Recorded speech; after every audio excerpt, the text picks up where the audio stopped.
next question is, reference Guam property. Do you see a way to address Guam's current property ownership regime in a manner that protects Chamorros, but doesn't create chaos for those on Guam who are non-Chamorro with simple fee estates? I've been trying to learn more about the Chamorro Land Trust since I've been here the last few days, and as I understand it, there is a considerable amount of land that's been set aside, but that it hasn't been made available in a successful way yet for the Chamorros, and that people are still struggling with inventory and a whole series of issues. So I'm hoping that there will be movement whereby lands will be identified and made available for the Chamorros. In terms of private fee simple land, my supposition is that probably is going to remain in private hands.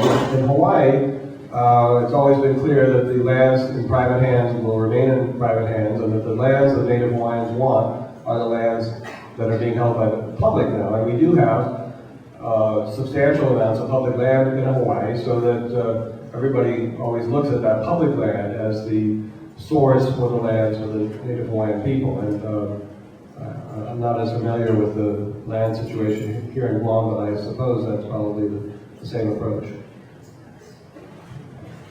Thank you. Next question. In the case of the other freely associated states like Netherlands, New Zealand, Denmark, do any of these provide dual citizenship? Well, certainly dual citizenship in the sense that you would be a citizen of the Faroe Islands as well as a citizen of Denmark. These are in a state of constant re-examination, but the Cook Islands, for instance, have free access to go to New Zealand. The Cook Islands, there are a lot more Cook Islanders in New Zealand than in the Cooks. And so the Cook Islanders can become citizens of New Zealand. New Zealand money is used in the Cooks, and so it is a situation of dual citizenship in that sense, yes. Thank you. Are there laws or legal standing to support an indigenous people vote? Or a Chamorro only vote? Yes. Okay, so that's kind of the crux of the problem here, is to how to balance the Chamorro vote with the vote of the people of Guam as a whole.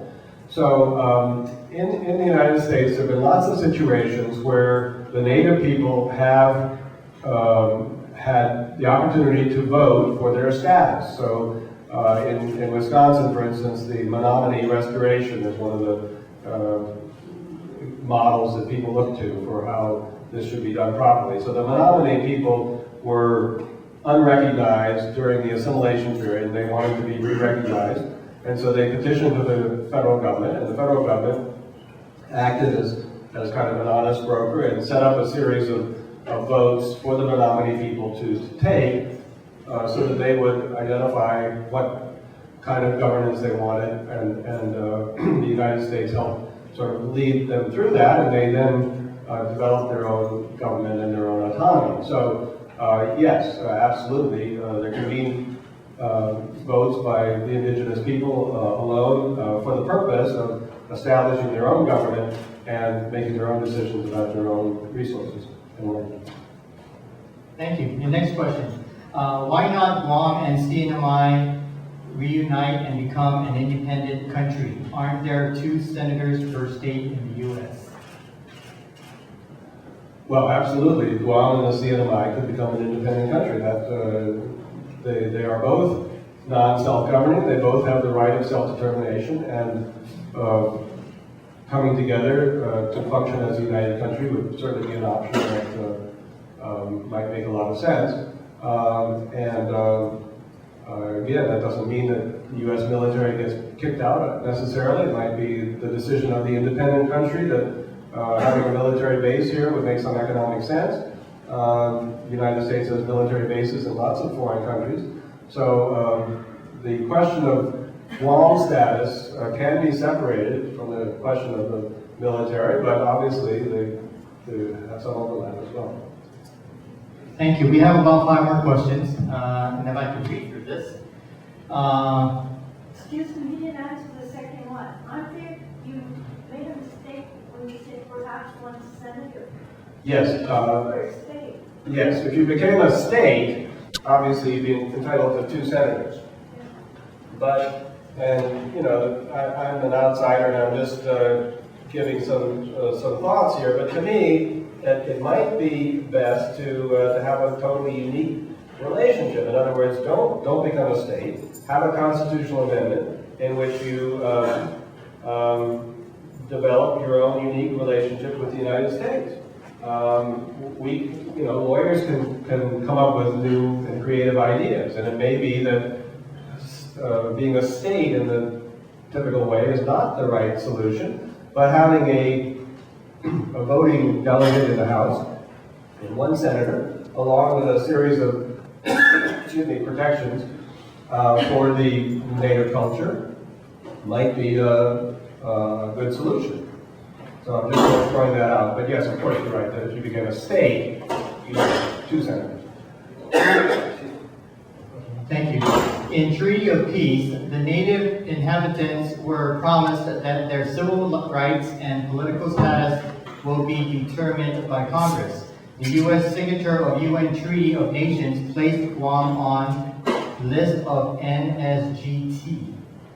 Non-self-governing territory. And it continues on the back. Independence would provide Chamorros political dignity and restore their 17th sea sovereignty.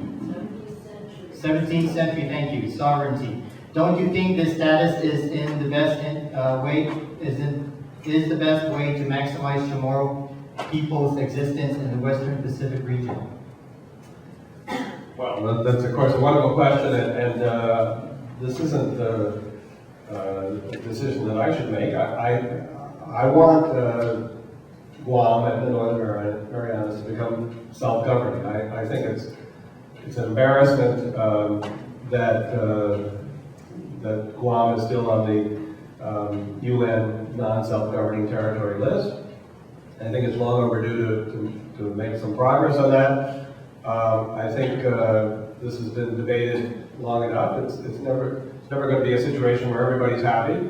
So ultimately, some compromises have to be made. But I think if you think about the fact that the people of Guam as a whole have the right to be self-governing, and the Chamorro people have the right to be indigenous people and have the rights of land and autonomy, then you can start moving forward and getting to some outcome that would be fair. So independence might be one, and in an independent country, the Chamorro people would still have their special rights, their historical rights. If you were freely associated, you still have the Chamorro people with their separate and distinct rights. And if you were a state or had some other affiliation, a more formal affiliation with the United States, the Chamorro people would still have their unique rights as indigenous people. So I think the contours of a solution are there. Choices have to be made, but with the political will, these decisions can be made and the matter can move forward. We're running almost an hour and a half, so we'll see if we can get through the now 7 questions. And the next one being, the indigenous people of Guam, under international law, have a right to their properties, tribunal, artifacts, etc. How can the indigenous people of Guam fight for this right as we now face the military buildup who are trying to acquire ancestral lands such as Paga? Do the people of Guam have a say on this fight?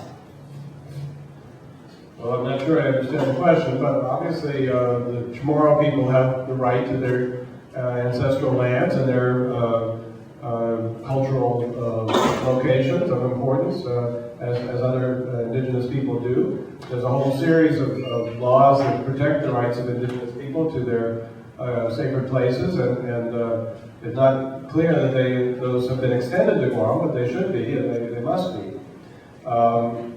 But the non-Chamorro people, of course, also have human rights, and so that's why, a balance needs to be found between the two. Next question.